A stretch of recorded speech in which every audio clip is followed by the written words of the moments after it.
ஆண்டவராய் இயேசு கிறிஸ்துவின் இனிய நாமத்தினாலே அன்பின் வாழ்த்துதல். கர்த்தருடைய பிள்ளைகளே, இந்த நல்ல நாளிலே நாங்கள் ஆண்டவருடைய சமூகத்தில் இருக்கிறது அவ்வளவு மகிழ்ச்சியாக இருக்கிறது.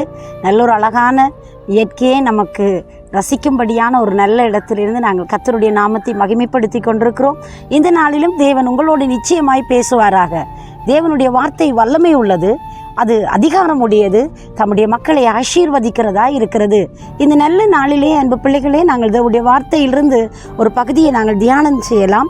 1 ராஜாக்களின் புஸ்தகம் 5வது அதிகாரம் 4வது வசனம் இப்படி சொல்லுகிறது: ஆனாலும் இப்பொழுதோ என் தேவனாகிய கர்த்தர் எங்கும் எனக்கு இளைப்பாறுதலை தந்தார், விரோதியும் இல்லை, இடையூறும் இல்லை என்று சொல்லுகிறார்.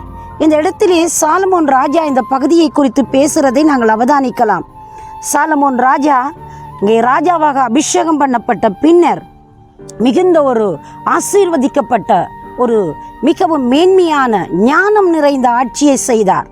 அவர் சொல்லுகிறார், என்னுடைய ஆண்டவர் எனக்கு இளைப்பாற பண்ணினார், எனக்கு இளைப்பாறுதலை தந்தார், எனக்கு விரோதியும் இல்லை, இடையூறும் இல்லை, அப்படி என்று அவர் சொல்லுகிறதை நாங்கள் பார்க்கக்கூடியதாக இருக்கிறது. மெய்யாகவே அன்பு பிள்ளைகளே, தேவன் ஒரு மனிதனுடைய வாழ்க்கையிலே எந்த நன்மையை செய்ய அவர் தீர்மானம் பண்ணுகிறாரோ, அந்த மனிதனுடைய வாழ்க்கையில் என்ன உயர்வை கொடுக்கிறாரோ அவனை உயர உயர கொண்டு செல்கிறவராய் இருக்கிறார்.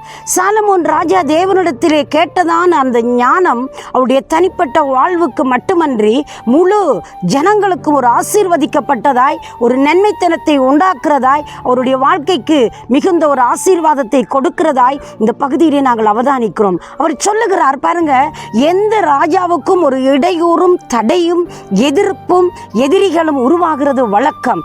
ஆனால் இவரோ தெய்வத்துடைய ஆசீர்வாதத்தின் பேராலே இவருக்கு அங்கே காணப்படுகிறதான ஒரு மகிமையான ஒரு காரியம், ஒரு இடையூறு இல்லாமல், விரோதிகள் இல்லாமல், அங்கே எதிர்க்கிறவன் அவரை தடுக்காதபடி தேவனுடைய மகிமையான ஒரு ஆசீர்வாதத்தோடு தன்னுடைய ராஜ்ய பாரத்தில் அவர் ஆட்சி செய்வதை நாங்கள் அவதானிக்கக்கூடியதாக இருக்கிறது. இந்த ராஜாவுக்கு தேவ ஞானம் எவ்வளவு மிகுந்ததாக இருந்தது, தேவனுடைய வாக்குத்தத்தங்கள் எவ்வளவு மேன்மை உள்ளவைகளாக இருந்தது.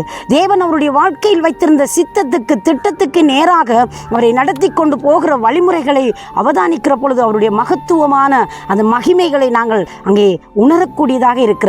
அன்பு பிள்ளைகளே, இந்த நல்ல காலை வேளையிலும் நீங்கள் பலவிதமான இடையூறுகளோடு பல தடைகளோடு நீங்கள் தாண்ட முடியாமல் தேவ சமூகத்தின் இன்றைக்கு சோர்வோடு கூட இருக்கலாம். இல்லை என்றால் ஒருவேளை பலவிதமான சமாதான இன்மைகளினாலே நீங்கள் மனம் மடிவாகி மனம் சோர்வுற்று காணப்படலாம். ஆனால் இன்றைக்கு அழகான இந்த சத்தியம் நமக்கு சொல்லிக் கொடுக்கிறது என்ன தெரியுமா? இடையூறுகள் இல்லாமல், தடைகள் இல்லாமல் தேவனுடைய நன்மைத்தனங்களை ருசிக்கும்படி தேவன் நமக்கு கொடுத்திருக்கிற ஆசீர்வாதம் எத்தனை இன்பமாய் இருக்கிறது. இந்த நல்ல காலை வேளையிலே நீங்கள் எத்தனை இடையூறுகளோடு உங்களுடைய நன்மைகள் தடுக்கப்பட்டதாய், உங்களுடைய நன்மைகள் பறிக்கப்பட்டதாய் நீங்கள் மனம் சோர்வோடு கூட காணப்படுகிறீர்களா? உங்கள் தேவன் உங்களுக்கு நன்மை கொடுத்து உங்களை கனம் பண்ணுவார். சாலமோன் ராஜாவுடைய ராஜ்ய பாரத்தில் அவருக்கு கொடுத்த ஞானத்தை அங்கே பார்ப்பதற்கும் கேட்பதற்கும் அவருடைய வேலைகளை அவதானிப்பதற்கும் பல ராஜாக்களும் ராஜ்யங்களும் அவரை வாஞ்சித்தது, விரும்பியது. அதே போல ஒரு தேவனுடைய ஆசீர்வாதம் உள்ள மனிதனுடைய வாழ்க்கையிலே இத்தகைய காரியங்கள் நடக்கும். உங்களுக்கு ஒருவேளை பல காரியங்கள் தடைப்பட்டு இன்றைக்கு வரையும் ஒரு இடையூறுகள் காணப்படுகிறதா? இந்த காலையிலே நீங்கள் கேட்கிற செய்தியின்படி தேவன் அந்த இடையூறுகளை அகற்றப் போகிறார், அந்த தடைகளை நீக்கப் போகிறார். தடைகளை நீக்கிறவன் உங்கள் முன்பே செல்கிறார் என்றபடி தேவன் இந்த நல்ல நாளிலே உங்களுக்கு ஒரு அற்புதத்தை செய்து உங்களை கனம் பண்ண அவர் வல்லவராக இருக்கிறார். அவரை நோக்கி பார்க்குறீங்களா? நான் உங்களுக்காக ஜெபிக்கட்டும். சர்வ வல்லமுள்ள நல்ல ஆண்டவரே, இயேசுவின் வல்லமுள்ள நாமத்தினாலே இந்த நல்ல நேரத்தில் உம்முடைய பிள்ளைகளுக்காக பல இடையூறுகளோடு தடைகளோடு உம்முடைய பிள்ளைகள் தனித்தவர்களாய் போராடி கொண்டிருக்கலாம். தேவன் ஒரு அற்புதம் செய்து உம்முடைய மக்களை நீங்கள் கனம் பண்ணுவீங்களாக, ஆசீர்வதிப்பீங்களாக. உம்முடைய அன்பு கரங்களுக்கு நேராக முற்றும் முழுதாய் ஒப்புக் கொடுத்து இயேசுவின் நாமத்தில் செபிக்கிறேன் ஜீவனுள்ள நல்ல பிதாவே. ஆமேன், ஆமேன். தேவன் தாமே உங்களை நிறைவாய் ஆசீர்வதிப்பாராக. God bless you.